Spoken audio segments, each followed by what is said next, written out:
Hi, everybody. Welcome to week 4 of The Artist's Way. That's right, week 4.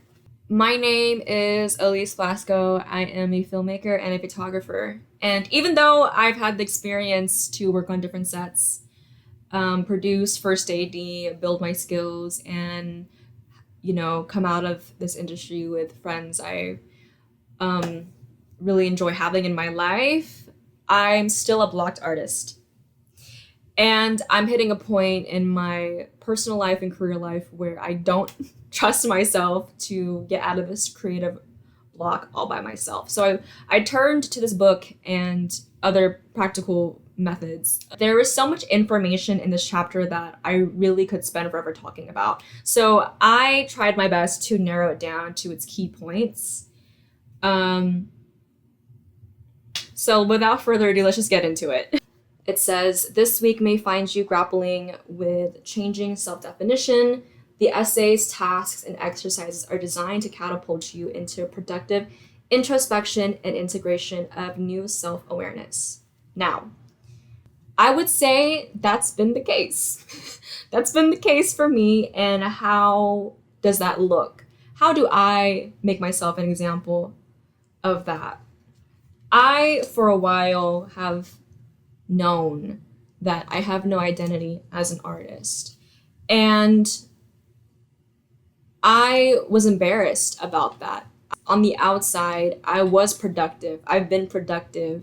And on paper and through my lived experiences, I've done the work to get on sets. I've built my skills little by little. It's not all there yet, but I assumed that just because I was productive and that I was putting in all this work, that feeling of having no identity would go away. But that didn't happen. That didn't happen, and that's why I'm here reading this damn book and, reflecting out loud in front of everybody. For so long, I was under the impression that having no identity was a bad thing and I needed to hide that and I should appear confident instead all the time. I don't have to be ashamed that I have no identity as an artist. And actually, I can make that into my power. I can turn that into something positive.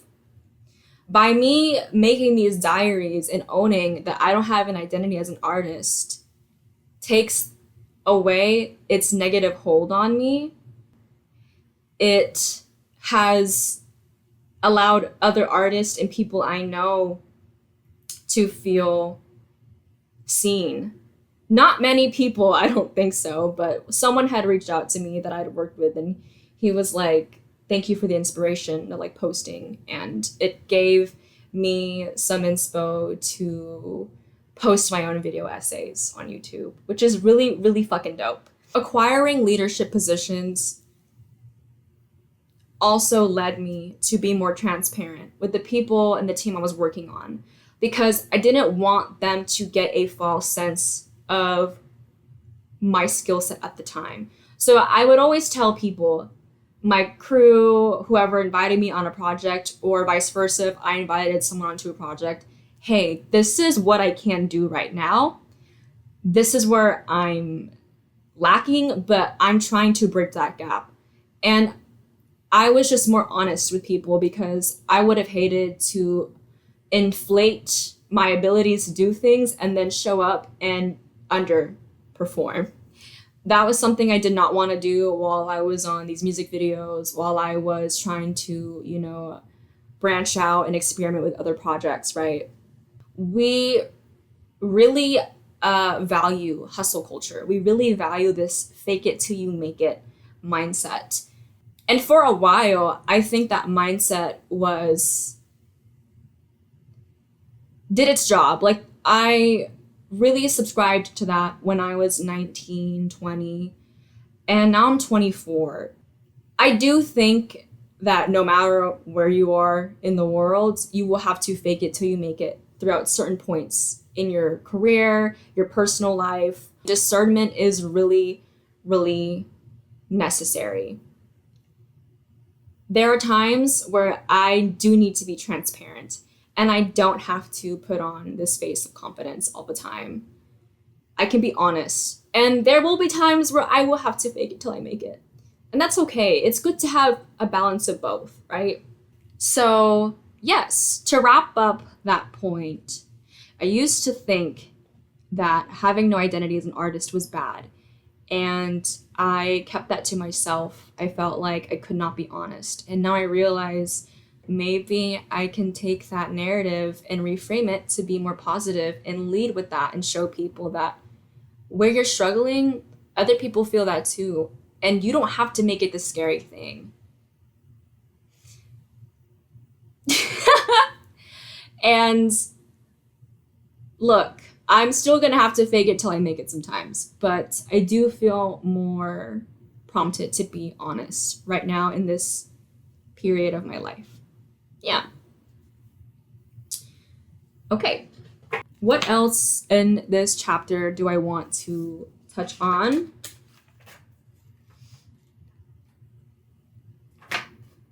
I find a very interesting suggestion now. So by this point in the book, Julia Cameron is telling you to deprive yourself of reading. Stop reading.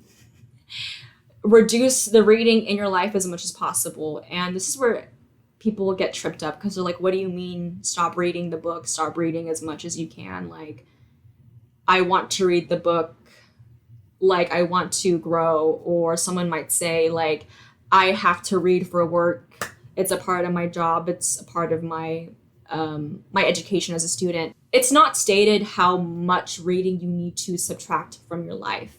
But instead of reading, it is suggested to instead live your life. I think the point of it is to just exist. I think that's what chapter 4 is trying to get you to do. Just exist. And if you're not reading, what else can you do? You can go for a walk. You can go to dinner with your friends. You can, I don't know, clean out your closet that you've been avoiding for a while. Maybe try a new hobby, do something. This is how I interpret that. I interpret the reading deprivation as just exist. Just live, bro. It's not always that deep. And I really appreciate that. I think that's a very refreshing take. Oftentimes when we're deep in like self-discovery or learning a new set of belief systems or trying to learn about a perspective on the world and yourself, like we get really deep in the reading and writing and like speculating and all of that stuff. And sometimes we need to spend less time thinking and more time just doing and existing. And I really appreciate that. I think that encourages being present with yourself, being able to just exist as you are. For me, I went on my artist date with myself last Thursday. I went to the beach. I went to a beach in Dana Point. And this specific beach I've been going to since I was a kid because my grandma's been taking me there since I was a kid.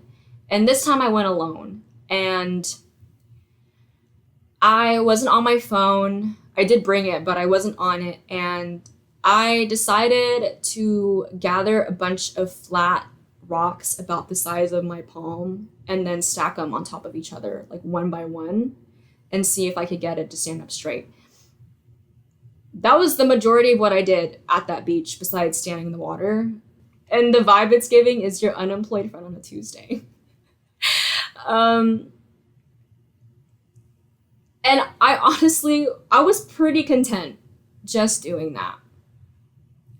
It was nice to be head empty. And it was nice to actually let myself do that and not feel bad, because oftentimes when I would try to take rest periods in between projects, or I would, do self-care, do something nice for myself, in the back of my mind, I always felt like I didn't deserve it, or I could be working on something right now. So I never really enjoyed time with myself.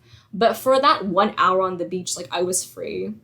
I didn't care about deadlines in the hour. I didn't care about the next move. I didn't care about what I have to address when I get home. Like, it was just really nice to exist in the world and like not have to plunge myself into this constant agenda of like, okay, what's our next step? How do I become a better artist? How do I become a better person? Like, bro, just live. Just fucking live. All right. It's not always that deep. Yeah, that was my week 4 reflection on The Artist's Way.